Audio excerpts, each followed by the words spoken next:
இயேசுவோட வழக்கு விசாரணைகள். நாம இதோட ஆன்மீக பக்கத்தை பார்க்க போறதில்ல. இல்லவே இல்ல. அதுக்கு பதிலா ஒரு சட்ட பார்வையும் காலவரிசை பார்வையும் தான் பார்க்க போறோம். கெத்செமனேயில கைது செய்யப்பட்டதிலிருந்து சிலுவைக்கு போறதுக்கு முன்னாடி வரைக்கும் அந்த கொஞ்ச மணி நேரத்துக்குள்ள என்னதான் நடந்தது? அப்போ இருந்த யூத ரோமானிய சட்டங்களோட ஒப்பிட்டு பார்த்தா இந்த ட்ரையல் எல்லாம் நார்மலா நடந்ததா? இந்த சம்பவங்களோட வேகத்தையும் அதுல நடந்த சட்ட மீறல்களையும் அலசி ஆராயலாம். வாங்க ஆரம்பிக்கலாம். இந்த கோணம் ரொம்பவே சுவாரஸ்யமானது. ஏன்னா ஒரு வரலாற்று நிகழ்வை வெறும் நடந்துச்சுன்னு பார்க்காம எப்படி நடந்தது, ஏன் இவ்வளவு வேகமா நடந்ததுன்னு ஆராயும் போதுதான் அதுக்கு பின்னாடி இருந்த அழுத்தங்கள்லாம் புரிய வரும். ஆமா, மொத்த விசாரணையும் வெறும் 6 to 12 மணி நேரத்துக்குள்ள முடிஞ்சதுங்கிறதே ஒரு பெரிய ஆச்சரியம் இல்லையா? மிகப்பெரிய ஆச்சரியம். சரி, முதல்ல அந்த ராத்திரி முழுக்க என்ன நடந்தது அப்படின்னு ஒரு டைம்லைன் மாதிரி பாத்துரலாம். ஏன்னா அந்த வேகம் கொஞ்சம் தலை சுத்துற வைக்கும். வியாழக்கிழமை ராத்திரி கெத்செமனே தோட்டத்துல கைது பண்றாங்க. அதுக்கப்புறம் விசாரணைகள் தொடங்குது. ஆமா, அங்கிருந்து தான் அந்த நேரத்துக்கு எதிரான ஓட்டம் ஆரம்பிக்குது. முதல் விசாரணை அதிகாலை வரைக்கும் நடக்குது. இது ஒரு ஃபார்மல் ட்ரையல் கிடையாது இல்லையா? கிடையவே கிடையாது. இது முன்னாள் பிரதான ஆசாரியரான அன்னாஸ் வீட்ல நடக்கிற ஒரு முறைசாரா விசாரணை. ஒரு ப்ரீ இன்டரகேஷன் மாதிரிங்களா? கிட்டத்தட்ட அப்படிதான். அங்கிருந்து தான் உண்மையான விசாரணைக்கு அனுப்பப்படுறார். அப்போதைய பிரதான ஆசாரியரான காய்பா வீட்ல விசாரணை. இங்கதான் சனஹரிப் சங்கம், அதாவது அந்த யூதா ஆலோசனை சங்கம் உள்ள வருது. ஆமா, அதோட சில முக்கிய உறுப்பினர்கள் அங்க இருக்காங்க. இந்த இடத்துல தான் அவர் தன்னை மேசியான்னு சொன்னதுக்காக தேவதூஷணம் செஞ்சதா குற்றம் சாட்டப்படுறார். இதுதான் யூத விசாரணையோட உச்சகட்டம். ஒரு நிமிஷம், இந்த பிரதான ஆசாரியர் காய்பா, அப்புறம் ரோமானிய ஆளுநர் பிலாத்து, இவங்க 2 பேரும் தான் இந்த கதையில முக்கிய புள்ளிகள். இவங்க நிஜமாவே இருந்தாங்களா இல்ல வெறும் கதை பாத்திரங்களான்னு ஒரு சந்தேகம் இருந்துச்சு இல்லையா? பல வருஷமா இருந்துச்சு. ஆனா இப்போ அதுக்கு உறுதியான தொல்பொருள் சான்றுகளே கிடைச்சிருக்கு. அத பத்தி நாம அப்புறம் விரிவாக பார்க்கலாம். ஆனா சுருக்கமா சொல்லணும்னா இவங்க 2 பேருமே வரலாற்று நபர்கள், கற்பனை இல்ல. Okay, super. அப்ப காய்பா வீட்ல ராத்திரி விசாரணை முடியுது. அடுத்து ராத்திரி எடுத்த முடிவு சட்டப்படி செல்லாதுங்கிறதுனால அது ஃபார்மல் ஆக்குறதுக்காக சனகரிப் சங்கம் முறைப்படி மறுபடியும் கூடுது. ஓஹோ, அந்த ராத்திரி தீர்ப்பை உறுதி செய்யவா? ஆமா, அங்க அதை உறுதி செய்யறாங்க. இப்போ யூதர்களோட வேலை முடிஞ்சது. ஆனா அவங்களால மரண தண்டனையை நிறைவேற்ற முடியாது. அதுக்கு ரோமானியர்களோட அனுமதி வேணும்.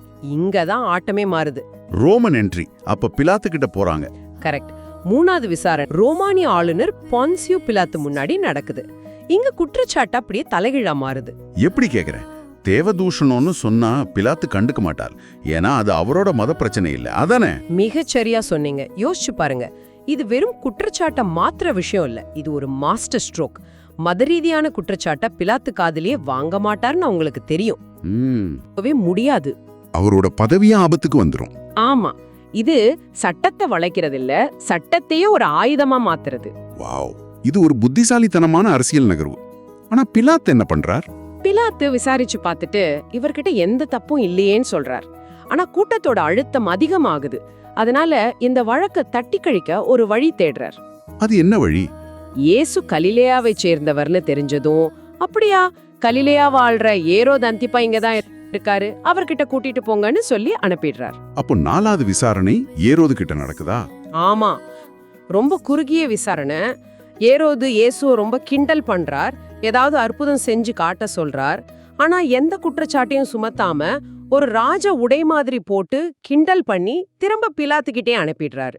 மறுபடியும் பிலாத்துக்கே தலைவலி. அதேதான் 5வது மற்றும் கடைசி விசாரணை. திரும்பவும் பிலாத்து முன்னாடி. இப்போ அழுத்தம் இன்னும் அதிகமாகுது. அப்போதான் அந்த பரபாஸ் கதை வருது.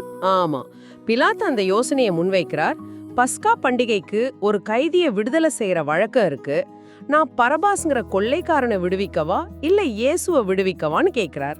கூட்டம் பரபாஸ்னு கத்துது. ஆமா, கடைசியில கூட்டத்தோட அழுத்தத்துக்கு பணிஞ்சு பிலாத்து தன் கைகளை கழுவிட்டு இயேசுவை சிலுவையில் அறைய உத்தரவிடுறார். 5 விசாரணைகள் 12 மணி நேரத்துக்குள்ள. கேட்டாலே தலை சுத்துது. ஒரு சாதாரண திருடு வழக்கு கூட இவ்வளோ வேகமா நடக்காது. அப்போ ஒரு மரண தண்டனை வழக்குக்கு என்ன நியமம்? யூதர்களோட சட்ட புத்தகம் என்ன சொல்லுது? ரோமானியர்களோட ப்ரொசீஜர் என்ன? மிக முக்கியமான கேள்வி. ஏன்னா 2 சட்ட அமைப்புகளுமே ரொம்பவும் முறையான நடைமுறைகளை கொண்டிருந்தன. முதல்ல யூத சட்டத்தை பார்ப்போம். அவங்களோட உச்ச நீதிமன்றமான சனகரிப் சங்கம் மரண தண்டனை வழக்குகளை ரொம்ப கவனமா கையாண்டாங்க. அதுக்குன்னு தனியா சட்ட புத்தகம் எல்லாம் இருந்துச்சா? இருந்துச்சு. யூதர்களோட வாய்மொழி சட்ட தொகுப்பான மிஷ்னா இதுக்கு தெளிவான விதிகளை வச்சிருக்கு. இது அன்னைக்கு இருந்த ஒரு விரிவான ரூல் புக்னு சொல்லலாம். ஓகே. அதுல முதல் மற்றும் மிக அடிப்படையான விதி, மரண தண்டனை வழக்குகள் பகல்ல தான் நடத்தப்படணும். ராத்திரியில விசாரணைக்கே அனுமதி கிடையாது. ஒரு நிமிஷம். ராத்திரியில விசாரணை நடத்தக்கூடாதுன்னு ஒரு அடிப்படை விதி இருக்கும்போது அதை ஏன் மீறணும்? ஊரே தூங்கிட்டு இருக்கும்போது அவசர அவசரமா முடிக்க என்ன காரணம்? சரியான கேள்வி. இதுக்கு 2 முக்கிய காரணம் இருக்கலாம். ஒன்னு பஸ்கா பண்டிகை ஆரம்பிக்கிறதுக்குள்ள இது முடிக்கணும். ஏன்னா பண்டிகை நாள்ல மரண தண்டனை நிறைவேற்றக்கூடாது. சரி. 2வது, இயேசுவுக்கு ஆதரவா மக்கள் இருக்காங்க. பகல்ல விசாரணை நடந்தா ஒரு பெரிய கூட்டம் கூடி பிரச்சனை வந்துடலான்னு பயந்திருக்கலாம். அதனால யாருக்கும் தெரியாம ராத்திரியோட ராத்திரியா முடிக்க பாத்திருக்காங்க. ஓகே. வேற என்ன விதிகள் இருந்துச்சு? 2வது முக்கியமான விதி, ஒரு மரண தண்டனை வழக்குக்கு குறைஞ்சது 2 நாள் ஆகணும். முதல் நாள் சாட்சிகளை விசாரிச்சு குற்றவாளின்னு தீர்ப்பு சொல்லலாம். ஆனா தண்டனைய அடுத்த நாள் காலையில தான் அறிவிக்கணும். ஏன் இந்த இடைவெளி? தீர்ப்பு சொன்னதும் தண்டனை கொடுக்க வேண்டியதானே? அதுக்கு பின்னாடி ஒரு நல்ல நோக்கம் இருந்துச்சு. அந்த ஒரு ராத்திரி முழுக்க நீதிபதிகள் அவங்க கொடுத்த தீர்ப்பை பத்தி மறுபடியும் யோசிக்கணும். ஒருவேளை அவங்க மனசு மாறுனா தீர்ப்பை மாத்திக்க ஒரு வாய்ப்பு கொடுக்கணும்னு. ஆமா, ஒரு உயிரை பத்திய விஷயம் இல்லையா? அதனாலதான் இந்த விதி. அப்போ ஒரே ராத்திரியில தீர்ப்பும் தண்டனையும் சொல்றது சட்டப்படியே தப்பு. முற்றிலும் தப்பு. 3வதா, பஸ்கா மாதிரி பெரிய பண்டிகைக்கு முந்தைய நாள்ல வழக்கு நடத்தக்கூடாது. 4வதா, ரொம்ப முக்கியமான விதி, சாட்சிகளைத்தான் முதல்ல முழுமையா விசாரிக்கணும். அதாவது குற்றம் சாட்டப்பட்டவரே தனக்கு எதிரா சாட்சி சொல்ல வைக்க கூடாது. கரெக்ட். அவரை மிரட்டியோ இல்ல பேசி மயக்கியோ அவரை வச்சே குற்றத்தை ஒப்புக்க வைக்க கூடாது. அதாவது செல்ஃப் இன்கிரிமினேஷன் கூடாது. சரி, இது யூத சட்டம். ரோமானிய சட்டம் எப்படி? அவங்க இன்னும் கராரா இருப்பாங்களே. ஆமா, ரோமானிய சட்டம் குறிப்பா ஒரு மாகாண ஆளுநர் விசாரிக்கிற வழக்கு பல கட்டங்கள்லாம் நடக்கும். முதல் கட்ட விசாரணை, அப்புறம் சாட்சிகளை சேகரிக்கிறது, 2 தரப்பு வாதங்களையும் கேட்கறதுன்னு பல நாட்கள், சில சமயம் பல வாரங்கள் கூட ஆகும். பல வாரங்களா? ஆமா, தேச துரோகம் மாதிரி பெரிய குற்றங்களுக்கு சீக்கிரம் தீர்ப்பு சொல்ல வாய்ப்பு இருந்தாலும் ஒரே ராத்திரியில விசாரிச்சு அடுத்த சில மணி நேரத்துல மரண தண்டனை நிறைவேற்றுறது அவங்க நடைமுறையில இல்லாத ஒண்ணு. இதுக்கு ஏதாவது உதாரணம் இருக்கா? ஒரு நார்மல் ரோமன் ட்ரையல் எப்படி நடக்கும்னு? உங்க ஆதாரங்கள்லயே பேப்பரஸ் காட்டன்னு ஒரு முக்கியமான ஆவணத்தை குறிப்பிட்டிருக்கீங்க. இது கிபி 130ல யூதேயாவுல நடந்த ஒரு சாதாரண சொத்து வழக்கு. ஆனா அதுல சாட்சிகளை வரவழைக்க, அறிக்கை தாக்கல் செய்யன்னு பல வாரங்களானதா பதிவு இருக்கு.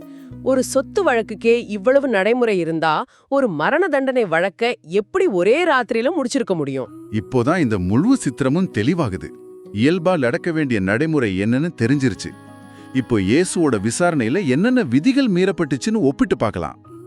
இது ஒரு சட்ட மீறல்களோட செக்லிஸ்ட் மாதிரி இருக்கு. நீங்க சொல்லலாம். முதல் மீறல், நேரம். பகல்ல நடக்க வேண்டிய விசாரணை ராத்திரியில நடந்தது. 2வது, கால அளவு. 2 நாள் எடுக்க வேண்டிய விசாரணை சில நேரத்துல முடிஞ்சது. 3வது, இடம். பொதுவான நீதிமன்றத்துல நடக்காம பிரதான ஆசாரியரோட தனிப்பட்ட வீடுகள்ல ரகசியமா நடந்தது. 4வது, சாட்சியம்.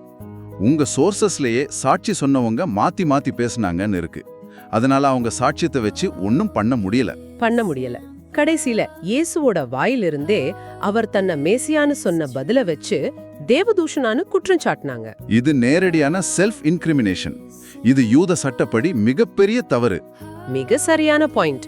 அது மட்டும் இல்லாம குற்றம் சாட்டப்பட்டவருக்கு வாதாட வழக்கறிஞரோ ஆதரவாளரோ யாரும் இல்ல.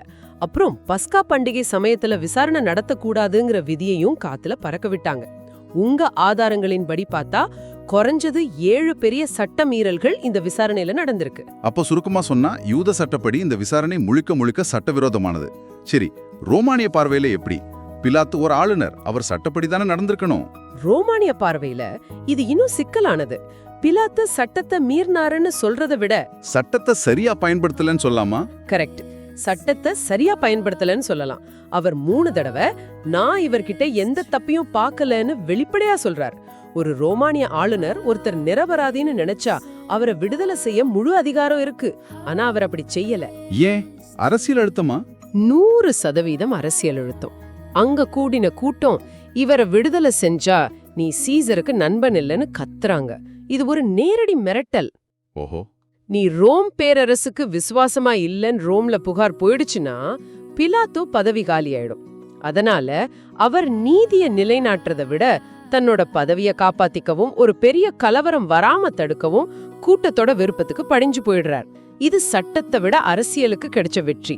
இவ்வளவு சட்ட மீறல்கள், இவ்வளவு வேகம், அரசியல் அழுத்தம் சரிதான். ஆனா இப்ப வரைக்கும் நம்ம பேசினது எல்லாமே பெரும்பாலும் மத நூல்கள் ஆதாரமா வச்சுதான். இது நிஜமாவே நடந்ததான்னு கேட்டா உறுதியான சான்றுகள் ஏதாவது இருக்கா? நிச்சயமா இருக்கு. இது வெறும் நம்பிக்கை சம்பந்தப்பட்ட விஷயம் இல்ல.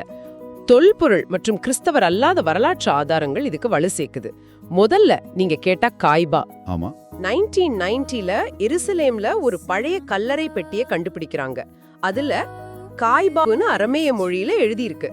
வரலாற்று அறிஞர்கள் இது பைபிள்ல சொல்ற அதே பிரதான ஆசாரியர் காய்பாதான்னு உறுதியா சொல்றாங்க. பிலாத்து பக்தி என்ன? பிலாத்துக்கு இன்னும் வலிமையான ஆதாரம் இருக்கு. 1961ல செசேரியா மரிட்டீமாங்கிற இடத்துல ஒரு கல்வெட்டை கண்டுபிடிக்கிறாங்க. விலாத்து கல்னு சொல்லுவாங்களே, அதுவா? அதேதான்.